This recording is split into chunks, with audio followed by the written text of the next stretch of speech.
Mao Zedong was born in 1893 in a small village in Hunan province, China. His father was a wealthy farmer, strict and demanding, while his mother was a devout Buddhist. Mao received a traditional Confucian education, but as a teenager he became increasingly interested in revolutionary ideas and Western philosophy. In the early 20th century, China was in turmoil. The Qing dynasty had collapsed, and the country was fractured by warlords, foreign influence, and internal unrest. Mao joined the revolutionary movement and later helped found the Chinese Communist Party in 1921. Over the following decades, Mao climbed the party ranks, fighting both the Kuomintang nationalists and the Japanese invaders. By 1949, after a brutal civil war, Mao's forces won. The People's Republic of China was born, and Mao became its supreme leader. But victory was only the beginning. Mao envisioned a radically new China, free of landlords, capitalists, and old traditions. His vision was utopian, but his methods were ruthless. Land reform campaigns in the 1950s saw millions of landlords executed or imprisoned. Dissent was crushed, and propaganda saturated every aspect of life. Then came Mao's most infamous initiative, the Great Leap Forward.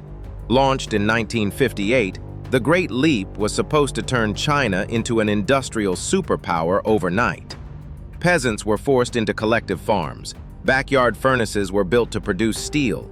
Local officials lied about grain production to meet impossible quotas. The result was one of the deadliest famines in human history. Estimates vary, but scholars agree that at least 30 million people died. Some estimates go as high as 45 million. But if you are counting bodies in the tens of millions, your point has already been made.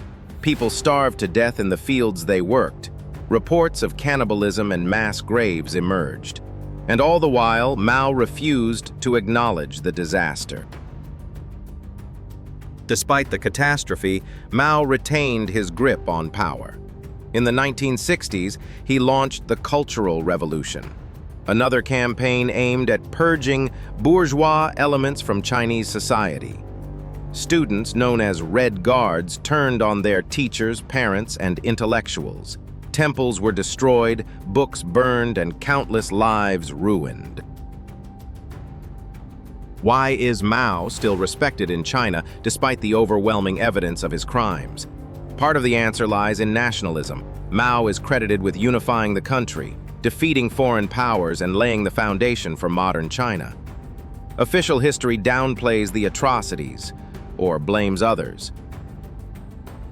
Mao died in 1976, revered by some and feared by many. Today, his portrait still hangs in Tiananmen Square, and his face is on Chinese currency. How is that possible? Once again, it turned out that the utopia did not work this time either.